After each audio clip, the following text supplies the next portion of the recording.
Kapatid, bakit ka natutulog sa gitna ng araw? Parang may sumpa ka. Nasa simula pa lang tayo ng Nobyembre, kakaunti pa lang ang lamig ng panahon. Ako'y muling isinilang. Muling isinilang sa kalahating buwan bago dumating ang matinding lamig sa buong mundo. Sa nakaraang buhay, namatay ako sa madilim na gabi na walang kahit anong liwanag. Gao Jay, buksan mo ang pinto. Ako si Fang Ming, buksan mo na. Gao Jay, ibinigay ko sa iyo ang aking winter coat at lahat ng pagkain. Hindi mo ako pwedeng isara sa labas. Ginawa mo ito para mapasaya si Bailu. Kaya isinara mo ako sa labas. Sa buhay na ito, hindi ko na maulit ang pagkakamaling iyon.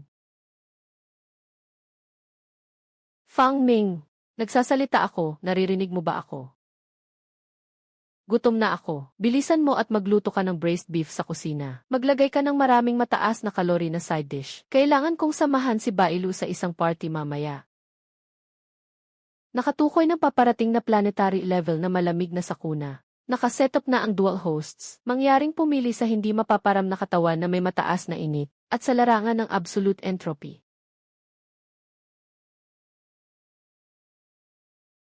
Pumili ako ng hindi mapaparam na katawan na may mataas na init. Ako ang pangunahin. Huwag mo akong agawan.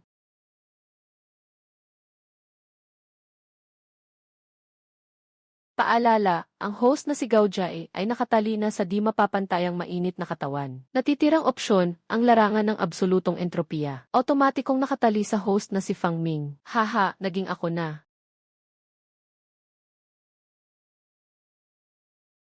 Kapatid na lalaki, mukhang tinutulungan ako ng langit.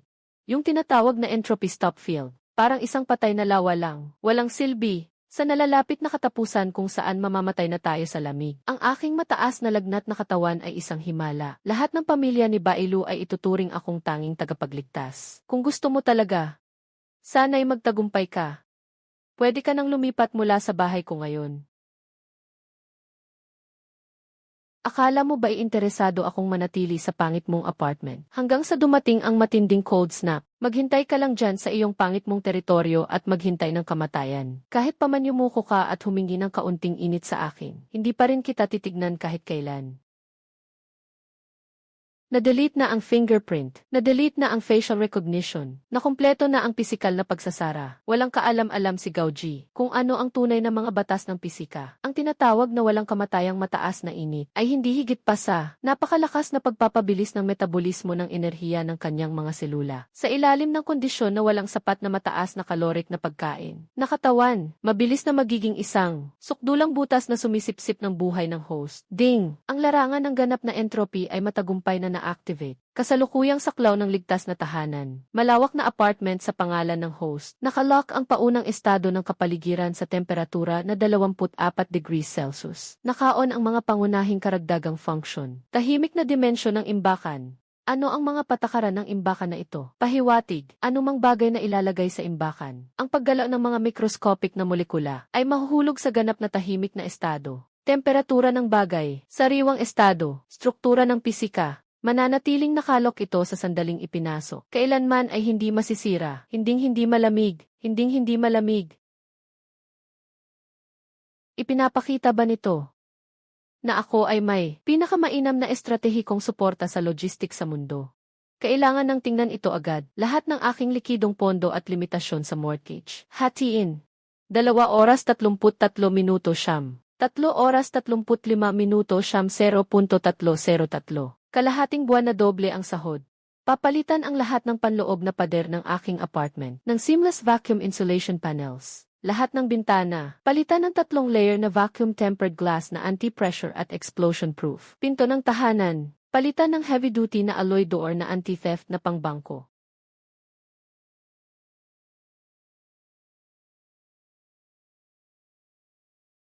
Boss, kailangan ng 500 na bahagi ng bagong lutong braised pork ribs at stewed beef. Espak lahat sa sealed stainless steel boxes. Bilisan ang paglagay sa kahon.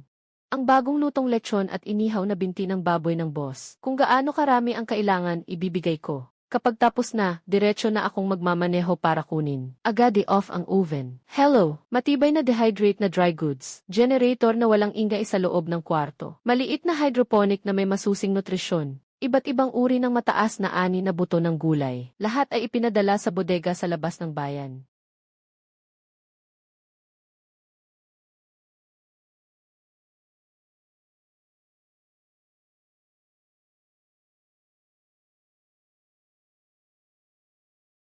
Mga nakatatanda, mukhang nababaliw na ang pinsan kong si Fang Ming dahil sa ginawa niyang ipang-mortgage ang kanyang tindahan sa mababang halaga at kumuha ng ilang milyong piso para bumili ng maraming makakapal na bakal at vacuum glass at pinuno ang kanyang apartment na walang kahit isang puwang. Bumili pa nga siya ng ilang dosenang kahon ng tuyo na noodles. Sa tingin ko, may paranoia siya. Ngayon, nakatira ako sa pinakamataas na palapag ng mamahaling bahay ng girlfriend ko, si Bailu. Araw-araw ay masarap ang pagkain ko. Huwag na kayong manghiram sa kanya sa hinaharap.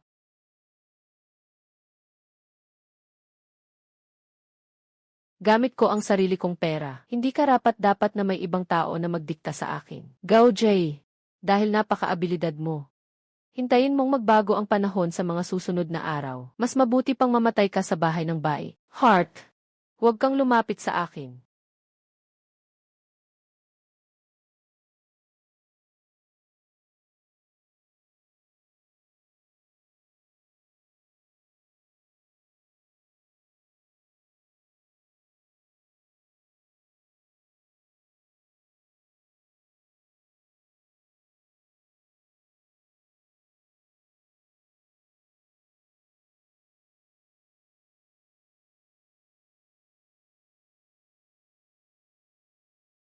Gauji, magpakatatag ka pa.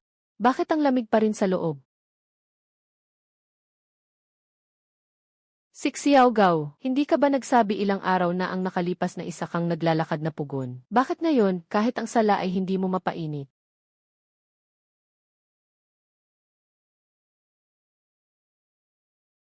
Tito Bailu. Bailu. Ang aking kakayahan ay nangangailangan ng napakalaking enerhiya. May pagkain pa ba sa bahay? Kahit na tira-tira ay okay na, pakidagdagan mo ako ng kaunti. Kung hindi, talagang hindi ko na kayang panatilihin ang temperatura. Pagkain. Sa loob ng 2 araw para mapainit ka, lahat ng mga mamahaling pagkain na nakaimbak sa bahay ay naubos mo na lahat. Ngayon, sinasabi mo sa akin na wala ka ng lakas ha. Ikaw, tamad. Tuwing pinapayagan kitang magluto ng mas matagal, tatawag ka agad ng gutom. Walang silbi talaga. Xiao Gawa, alam ng tiyuhin mo na mahirap ang pinagdadaanan mo. Pero naalala ko na ilang araw na ang nakalipas, sinabi mo sa grupo. Yung pinsan mong si Fang Ming, bago ang sakuna, nireporma niya ang apartment sa kabilang kanto para gawing isang matibay na silid. Siguradong may ilang libong kilo ng bigas siya. Kung talagang gusto mong protektahan si Bailu, gamitin mo ang iyong superpower para buksan ang pinto nila. Basta makuha ang mga supply. Kainin mo ng mabuti at magpatuloy sa pag-init. Si Bailu ay magiging iyong asawa. Buksan mo. Buksan mo ang pinto, Fang Ming. Kapatid na lalaki ako sa iyo. Agad na ilabas ang karne at gasolina sa bahay at ibigay sa akin. Kung hindi, huwag kang magalit sa akin. Gao Jay. Magtipid ka ng lakas. Hindi mo maunawaan ang batas ng konserbasyon ng enerhiya. Tila alam mo nang mabuti ang numero ng bahay. Ang mataas na init na inilalabas mo ay para lang sa iyong sariling laman. Sa tingin mo ba ngayon ay buong katawan mo ay nananakit at nanghihina? Parang apoy ang nararamdaman sa loob ng mga organo mo. Gusto kitang paalalahanan lang. Kumain ka pa ng kaunti. Baka mapanis ka na sa gutom sa loob ng ilang araw. Fang Ming, ikaw na walang puso at walang pakialam, ang hayop ka. Ang aking paa,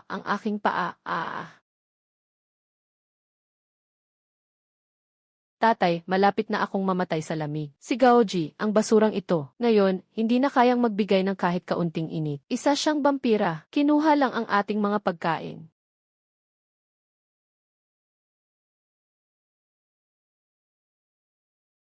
Walang nahanap na makakain. Nawala pa ang kakayahang magbigay ng init.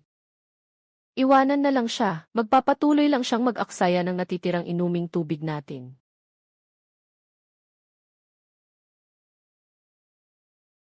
Gao maliit.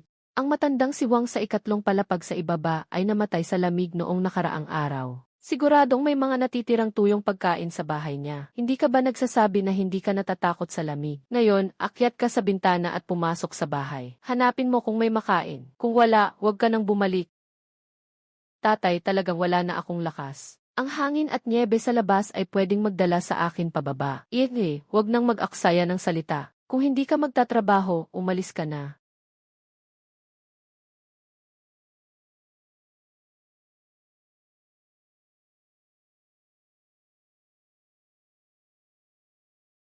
Buksan mo ang pinto, Tito. Si Bailu ito. Nandito na ako.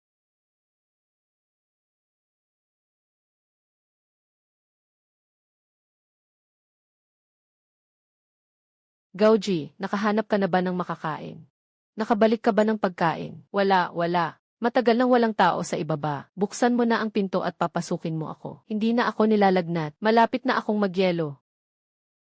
Walang makain. May mukha ka pang bumalik. Ngayon, hindi ka na lang walang silbi, kundi isang ganap na inutil. Parang yelong hindi pa makalabas ang init. Ipinasok ka para ubusin ang huling natitirang init namin dito. Lumayo ka na agad. Huwag kang mamatay sa harap ng bahay namin, masama ang malas. Puting ibon, pinawis ko ang lahat ng lakas ko para sa inyo. Hindi niyo pwedeng gawin ito sa akin.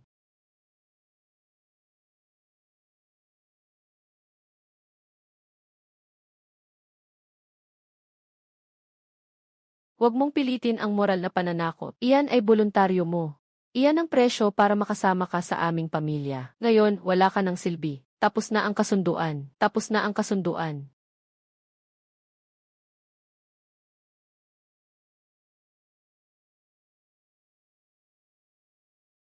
Mga sinungaling, lahat kayo ay mga vampira.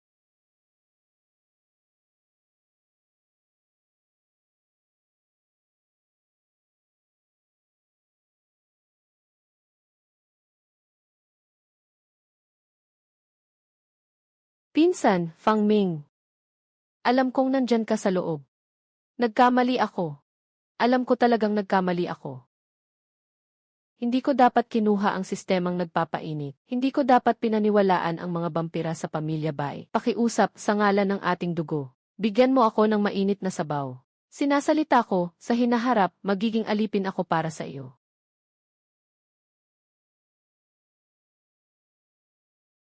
Gao Jay. Noong nakaraang buhay, nagpakita ako ng awa. Ibinigay ko sa iyo ang natitirang mga gamit at mga damit panglamig. Ang kapalit ay ikaw na isinara ako sa labas at iniwan akong mamatay. Kaya sa buhay na ito, hindi kita papatayin, hindi rin kita ililigtas. Upo ako sa kwartong ito na may perpektong temperatura. At panoorin kung paano ka sinisira ng iyong sariling kasakiman. Tungkol sa amoy ng karne na naamoy mo. Tama, sapat ang mga supply ko dito para kumain ng masaya sa loob ng 100 taon. Mas pipiliin kong itapon ang natitirang buto sa basurahan, kaysa ibigay sa iyo kahit kaunting bahagi. Dahan-dahan mong tamasahin ang pinili mong katapusan. Fang Ming, hindi ka magkakaroon ng magandang kamatayan. Kayong mga ibon, kayong pamilya niyo ay mga hayop talaga.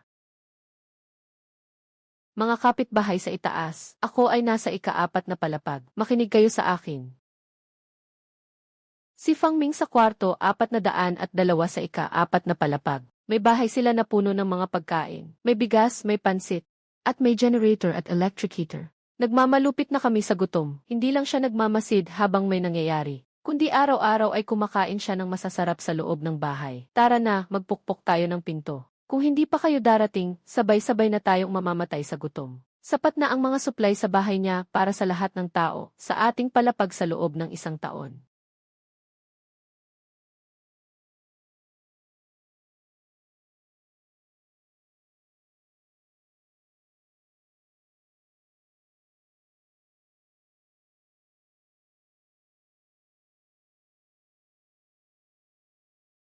Mga kapitbahay, napagod na ba kayo sa pagpukpok ng pinto? Sinasabi ni Baizendong na meron daw akong pagkain dito. Talagang naniniwala kayo, mag-isip-isip kayo ng mabuti. Kung sakaling meron talaga akong ilang piraso ng bigas dito, yung 3 matandang soro sa pamilya Bai, magpapadala pa ng malumanay na balita para hatiin ninyo. Bakit hindi na lang sila mismo pumasok at manakaw? Kundi kailangan pang gumamit ng megaphone para tawagin kayo para maging mga alipin. Tumingin kayo sa lupa sa ilalim, si Gauji.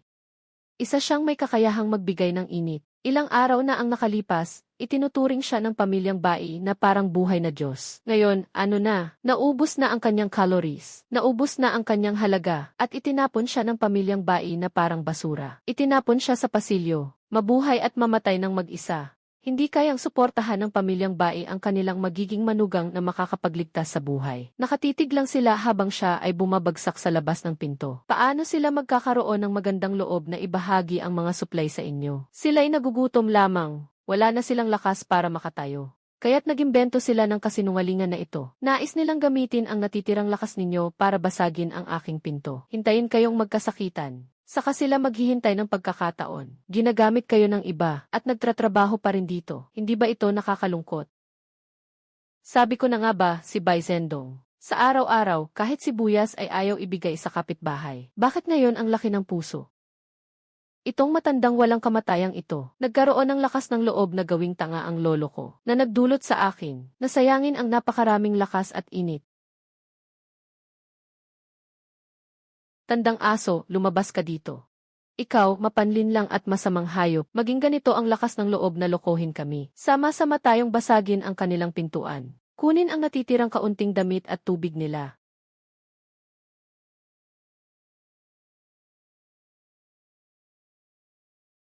Sa mundong ito ng katapusan, walang sinuman ang tunay na hangal. Ang pumatay gamit ang ibang tao. Sa huli ay mamamatay din sa sariling ginamit na kutsilyo.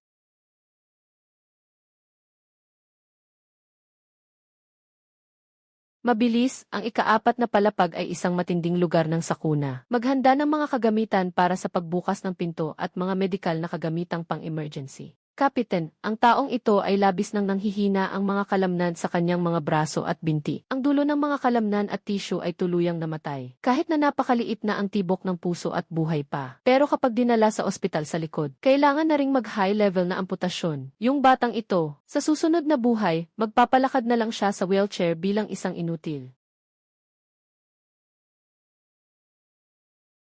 Huliin siya, si Fang Ming mula sa 402. Siya ay isang demonyo. Mabilis kayong pumunta at hulihin siya. May isang buong silid ng pagkain sa bahay niya. Araw-araw siyang kumakain ng karne at umiinom ng kape. Hindi siya nagsasakdal kahit sa kamatayan. Pumunta kayo at kunin ang karne niya at ibigay sa akin. Parang baliw na itong babae. May pagkain ang iba. Iyan ay pera ng iba na ginastos mo para sa iyong sarili. Bakit kanila kailangang pakainin? Kami ay ahensya ng pambansang pagsagip. Hindi kami mga bandido na iyong inupahan. Hindi kami mga bandido na iyong inupahan. Nasa labas kami ng pasilyo. Yung batang may kapansanan na nakita namin. Tiyak na siya ay naubos na ng inyong pamilya. Tinatanggal na ba kayo? Kayo mismo ang naglock sa tao sa labas at pinabayaan siyang magyelo. Tapos, ninakawan pa ng ibang kapitbahay. Ngayon, sinisisi pa ang kapitbahay sa tapat na hindi tumulong. Talagang bunga ng sariling gawa.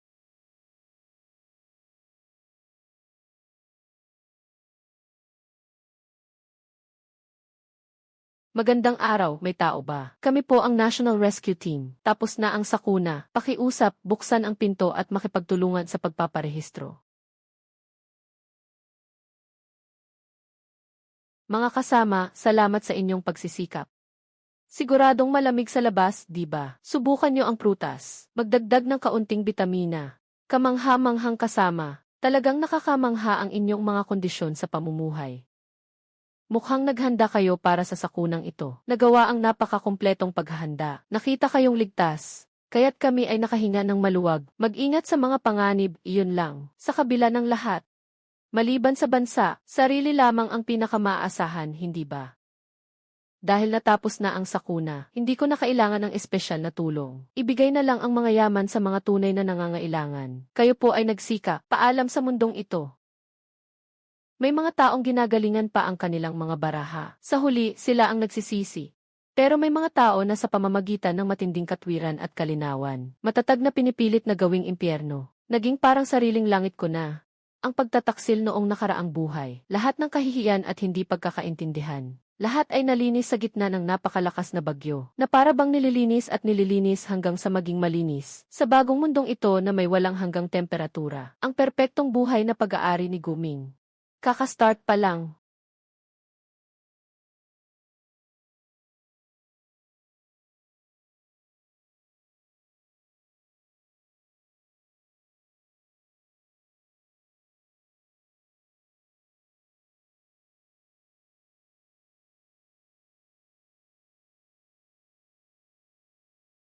Ang sistema ng dual host ay tinatawag na planetary scale disaster. Nagtapos na ba ang isang buwan ng malakas na snow?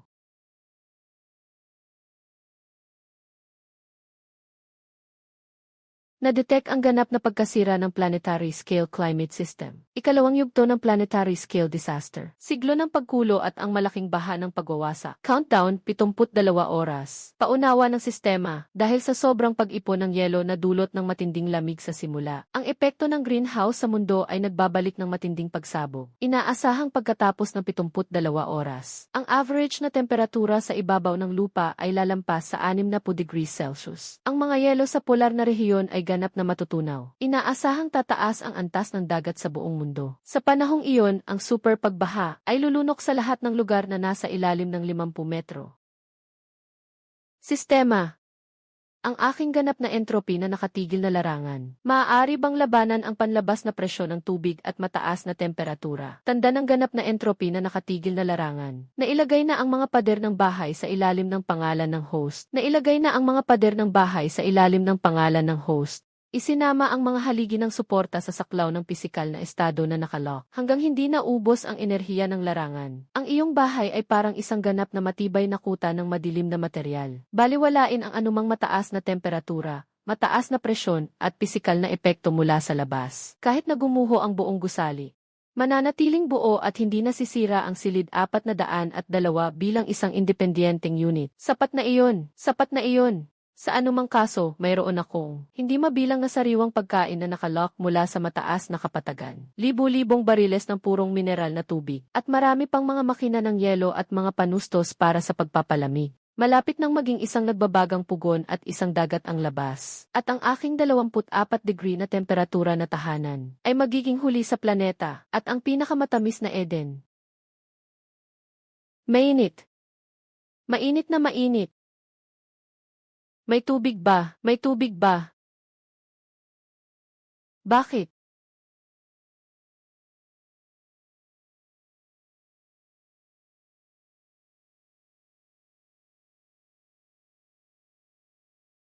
Nahuli si Dad.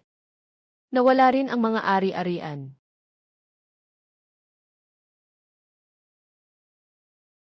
Hampas, hampas, hampas. Anong silbi ng hampas? Ano bang nangyayari sa nakakatakot na panahon na ito? Kahapon, nakasuot pa ako ng coat. Ngayon, ang init ay parang nasa ilalim ng apoy. Yung ama mong patay na iyon ay nahuli rin. Paano na tayo mabubuhay sa mga susunod na araw?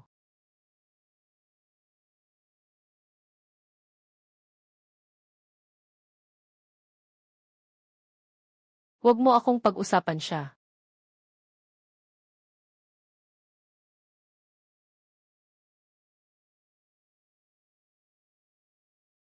Agarang abiso, agarang paalala. Naglabas ng pulang babala ang pandaigdigang sentro ng pagsubaybay sa klima. Isang napakalaking alon ng init at pagbaha mula sa natunaw na yelo ang paparating sa lungsod na ito. Inaasahan na ang temperatura sa hapon ay lalampas sa 55 grado. Ulitin ko, walang iiwanang pasanin. Agad na umatras sa mataas na lugar. Malapit nang dumaan ang baha. Inay, umalis ka na. Darating na ang baha, Ginoong Bituin. Dalhin niyo ako, wala akong mga binti, hindi ako makalakad. Umalis ka, ikaw na kapansanan, ayaw mo pang maging pabigat sa amin. Kung hindi dahil sa'yo, baka hindi kami umabot sa ganitong sitwasyon.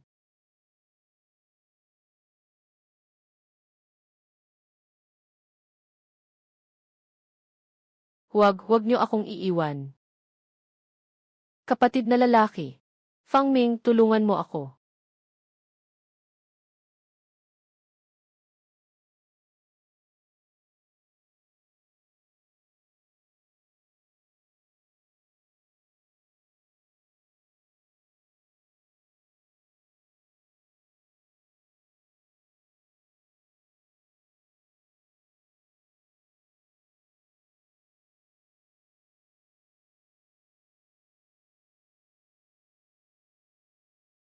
Sistema ay nagpapahiwatig na ang kasalukuyang temperatura sa labas ay 65 degrees Celsius. Ang panlabas na presyon ng tubig ay 1.5 na standard atmospheric pressure. Ang absolute entropy ay tumatakbo ng normal. Ang temperatura sa loob ay 24 degrees, Kahalumigmigan 45%. Sa nakaraang buhay, namatay ako sa matinding lamig. Si Gaujay ay tumawa hanggang sa huli. Sa buhay na ito, siya ay naging putik sa matinding init at baha. At sa mundong ito nabaliw. Nakuha ko ang aking sariling malaking barko.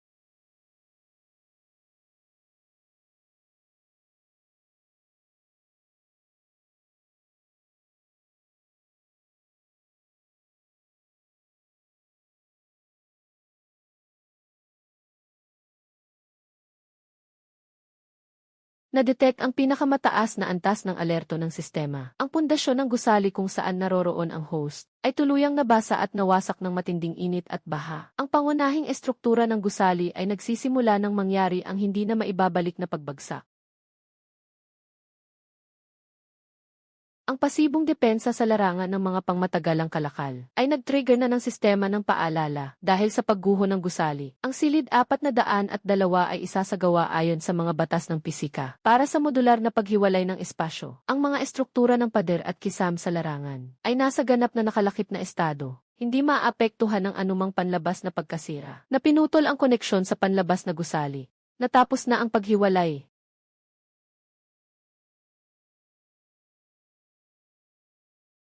Hindi lang ito isang ligtas na pugad. Ngayon, nakakatipid pa nga kami sa tiket ng barko. Mag-order tayo ng isang baso ng Ice Long Island Iced Tea. Magdagdag ng kaunting kalamansi.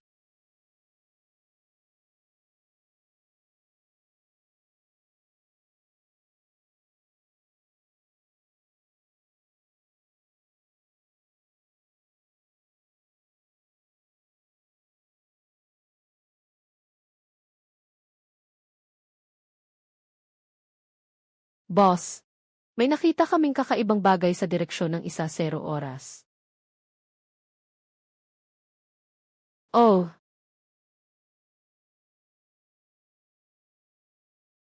anong klasing lugar ito?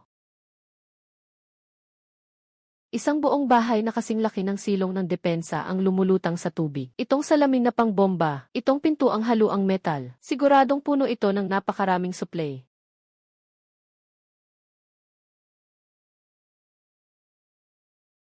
Lahat ay narito. Ay full throttle mo at dalhin mo ako doon. Kahit sino pang Diyos ang nakatira dito. Ngayon, ang pirasong ito ay akin na. Buksan mo ang pinto para sa akin. Lahat ng nasa loob, pati ang sofa, atin yun.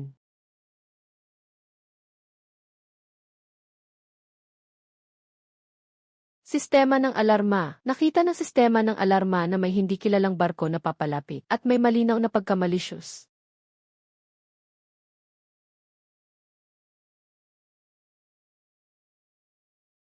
Yung maliit na pagong sa loob, makinig ka, ako ay isang one-eyed enforcer mula sa Black Shark Gang.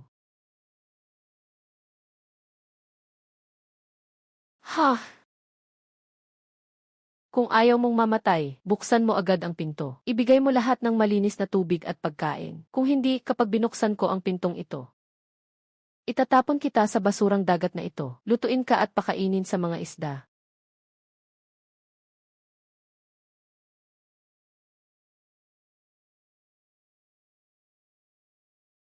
Laging may mga walang pakialam na bagay na mahilig gamitin ang kanilang mahihirap na kaalaman sa pisika. Halika't hamakin ang mga ganap na batas.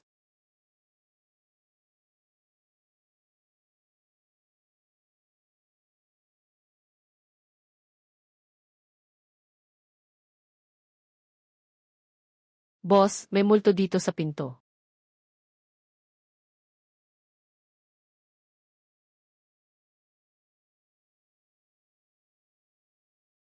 Hindi ko mahiwa, talagang hindi ko mahiwa. Parang nasusunog sa hangin. Umalis ka, basura, maglagay ng dinamita. Papatayin kita, cute na alaga. Lahat sa likod.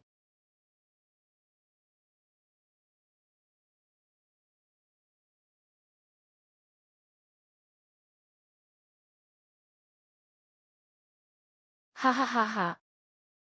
Ngayon tingnan natin kung hindi ka pa mamamatay.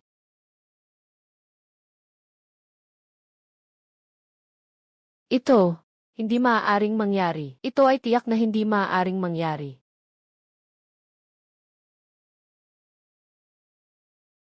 Ano itong halimaw? Hindi mabuksan ng dinamita.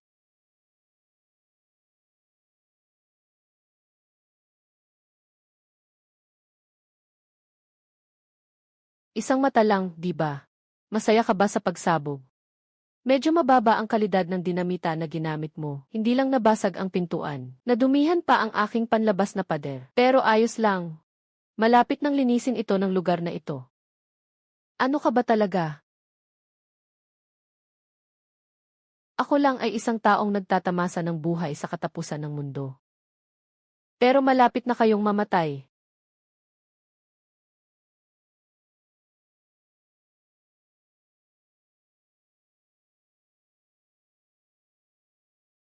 Ah, halimaw na tubig.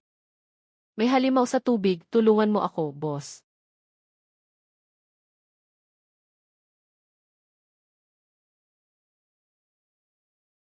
Bumarel, bilis, bumarel.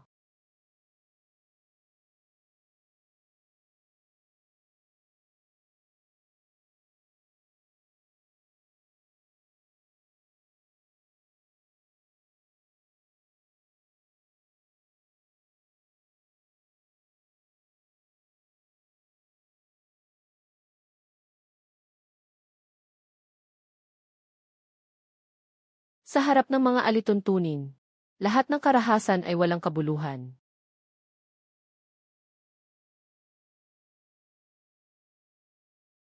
Unang taglamig ng taon ng pagsabog ng dagat. Ayon sa kalendaryo ng luha ng mundo, dapat sana ay panahon ng malakas na snowfall. Sa malawak na karagatang pinakuluan ng greenhouse effect, mananatiling matigas ang temperatura sa paligid ng 400 milyon degrees. Nagliliparan ang malalaking niebe. Ang aking 4,025 na barko, matagal nang nakalutang sa ibabaw ng dagat ng 3 buwan. Ang mga ibong dagat na may kaliskis ay makalilipad sa kumukulong na tubig. Ito ay likas na paraan ng kalikasan sa ilalim ng mataas na temperatura at presyon. Nagbibigay ito ng bagong daan para sa kanilang sarili. Nakita ko na ang ilang mga mandaragit mula sa malayo, para sa kalahating boteng maputlang malamig na tubig. Sa sirang barko, naglalaban-laban. Sa ilog, kailangan ng bawat isa na magbayad ng presyo para sa kanilang pagpili. Kaya kong panatilihin ang aking sariling mundo sa 24 na degree. Sapat na iyon.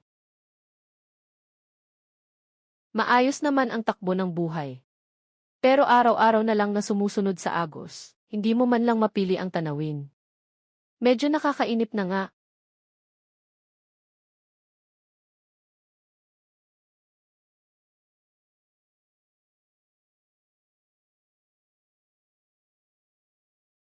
Sistema ay direktang kumuha ng antas ng militar. Hydrogen 5 na uri ng panlabas na water propulsion system at kasamang mataas na kahusayan na solar panel array. Sistema. Ipinako ang propulsion system sa ilalim at likod ng balkonahe ng apartment. Sa labas ng pader na may bigat, ay anchor ang solar panel sa itaas ng kisam ng gusali. Isagawa ang pagsasanib ng mga module. Nagbigay ng mensahe ang sistema na isinasagawa ang pisikal na pagsasanib ng module. Natapos na ang pagsasanib. Ang aparatong ito ay nakakonekta sa Absolute Entropy Stop Field Energy Network. Maaaring direktang mag-operate ang host gamit ang Central Control Tablet. Ang kagamitan sa larangang ito ay hindi kailanman magsusuot o masisira. Ang kapangyarihan ng larangan ng ganap na entropiya ay narito. Basta't ito ay itinuturing niyang extension ng bahay. Ito ay mapoprotektahan ng ganap na mga patakaran. Simulan!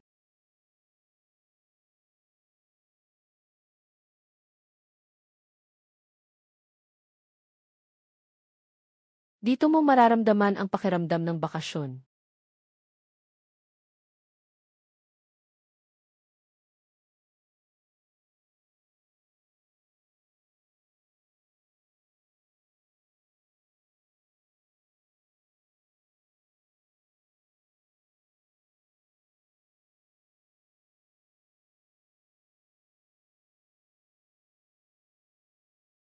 Pambansang base ng mga nakaligtas pagkatapos ng sakuna. Mukhang sa mundong ito, malakas ang mekanismong pambansa na panatili pa rin ang huling sulo ng tao.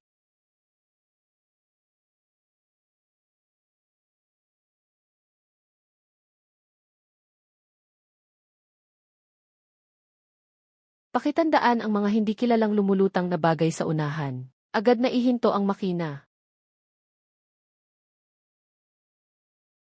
Putulin ang lakas ng kuryente. Dito ang pinakamataas na base ng kaligtasan sa Huaxia Kunlun. Sa paligid ay depensibong dagat. Kumilos kayo, pumasok sa militar na alerto. Ulitin, ulitin. Agad na huminto ng barko para sa inspeksyon. Kung hindi, kami ay magpapatupad ng sapilitang hakbang.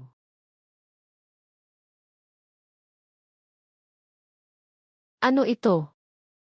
Isang buong set ng civil na malaking apartment. Kahit ang mga explosion-proof na salamin ay hindi nabasag, hindi lang ito lumubog, kundi mayroon pang power system. Talagang maliit ang mundo na ito.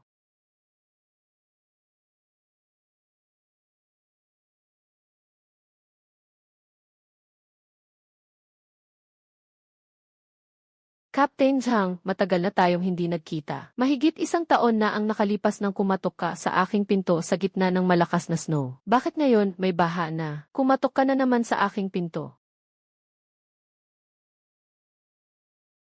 Ah, ikaw. Ikaw yung noong panahon ng matinding lamig. Sa South District, sa Unit 402 ng Huafu Community.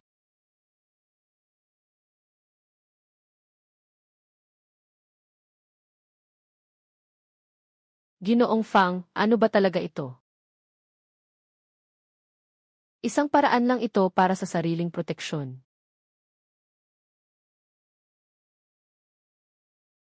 Dahil si Kapitan Zhang ay kakilala. Iparada ko na lang ang bahay ko sa tabi ng inyong Kunlun base. Sawa na rin akong tumingin sa mga sigul araw-araw. Gusto kong makita kung ano na ang itsura ng lipunang tao ngayon.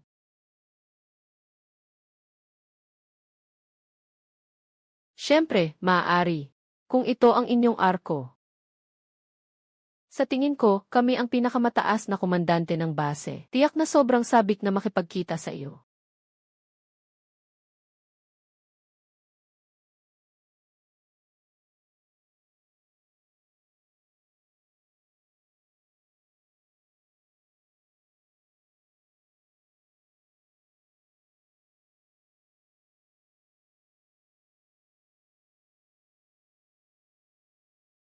Ah, hindi iyon barko.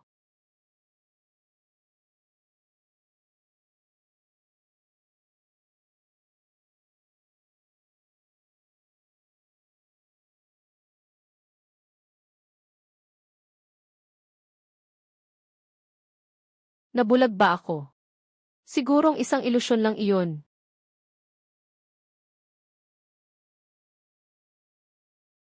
Parang may isang lalaking nakasuot ng maikling sleeve sa likod ng bintana. Yung baso na may usok na nakabukas sa kamay niya ay may yelo.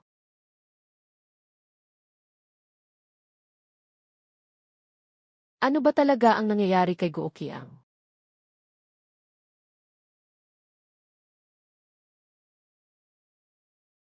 General, ito ang tahanan ni Ginoong Fang. Maaaring hindi ka maniwala, ngunit kanina sa dagat, nasaksihan ko ang 2 mutated na pating sa malalim na dagat. Bumangga sila sa pader ng bahay na ito. Hindi man lang ito kumilos. Diretso nang nabasag ang bungo ng pating. Ang antas ng pisikal na depensa dito ay hindi ma-assess.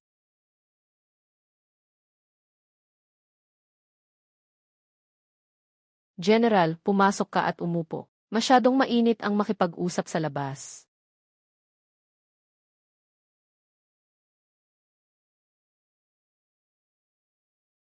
Hindi ito possible. Sa panahon na ito na napakababa ng enerhiya, paano mo kayang panatilihin ang ganitong antas ng all-weather na sistema ng temperatura? Ito ay isang napakaliit na teknolohiya para sa kaligtasan. Ginoong Fang, ako ay kumakatawan sa 600,000 na sundalo at mamamayan ng Kunlun base. Malugod naming tinatanggap ang iyong pagdating. Ang iyong kaligtasan ay isang himala para sa tao. Hindi ko alam kung paano mo nagawa iyon. Pero dahil narito ka na, hindi namin alam kung kami ay mapalad na makipagpalitan sa iyo ng ilang bagay. Pakikipagpalitan. Ginoo Fang, ako ay kumakatawan sa 600,000 na residente ng Kunlun base. Sincerely, umaasa akong makipagkasundo sa inyo. May dala kayong sariwang gulay, malinis na yelo, at yung mga pangkaraniwang gamot pampawala ng pamamaga bago ang apokalipsis. Mas mahal pa ang mga ito kaysa ginto sa wastong dagat. Ano ang nais ni General Chen? At ano ang kapalit na gagamitin niya? 500 kilo ng sariwang gulay araw-araw. 2 toneladang malinis na yelo. Isang grupo bilang palitan. Pinakamataas na antas ng kapangyarihan sa base ng Kunlun. Maninirahan ako sa Ark, hindi papasok sa base. Ginoong Fang, ito ang pinakabagong nahukay. Isang batch ng mga server mula sa lumang mundo. Nakatago dito ang lahat ng mga laro at pelikula sa buong mundo. At ang pinaka-advanced na virtual reality na kagamitan.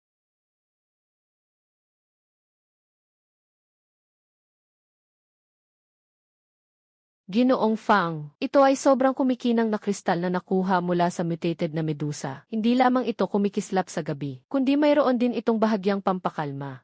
Sinabi ng general na maaaring isipin mo na magandang dekorasyon ito sa sala. Siyempre, hindi ordinaryong tao ang nakatira dyan. Sa ganitong nakabibinging panahon, kahit ang tubig dagat ay kayang magluto ng itlog. Yung bahay niya, wag nang sabihin pang mainit na. Walang kahit na anong singaw sa salamin. Sabi nila may nakatira daw na alien mula sa lumang panahon. Kung hindi, paano mo ipapaliwanag na may mga berdeng dahon pa sa ganitong lugar? Sabi ng general, hindi talaga iyon bahay.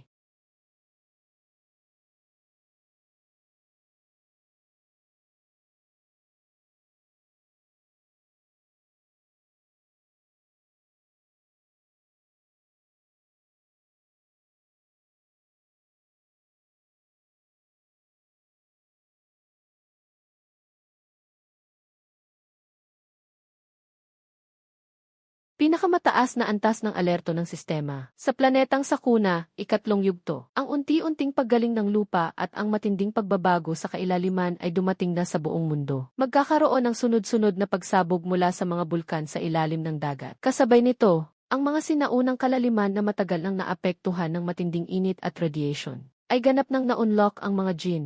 Ang mga napakalaking mutant na nilalang ay malapit nang lumutang sa ibabaw ng tubig. 005. Lahat ng puwersa ay handa na. Nakatuklas ang sonar ng malalim na dagat ng napakalaking nilalang. Papabilis siyang lumapit sa base. Diyos ko, mahigit 500 metro ang haba.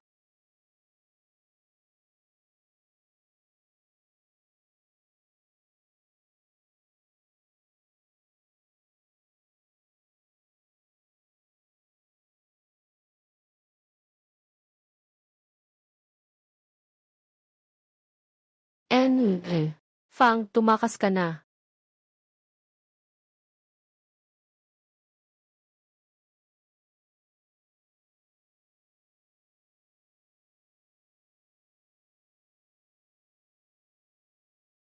Buhay na, natapos na.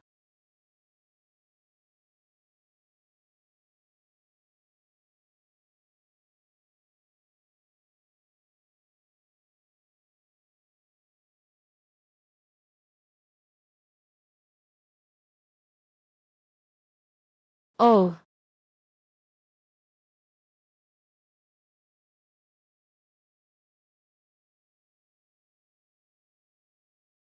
inilunsad ng sistema ang self-cleaning function ng panlabas na pader. Sobrang dumi, nakakaapekto sa aking tanaw sa dagat.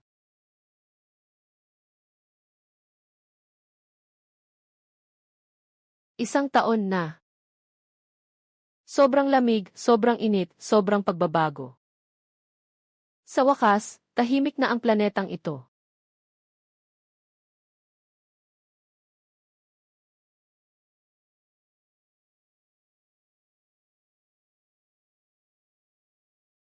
Ito ang tunay na buhay. Ito ang tunay na buhay. Sa planetang ito na puno ng karanasan, na naglibing ng walang katapusang kasakiman at kapangitan. Sa pirasong ito, sa isang malawak na bagong mundo na puno ng pagbabago at panganib, na malinaw na pag-aari namin, ang lugar na ito na may 24 na degree na temperatura ay tiyak. Isang walang hanggang Eden na hindi naapektuhan ng anumang batas ng pisika. Magsisilbing tanging himala sa mundong ito, na magpapatuloy na lumutang magpakailan paman.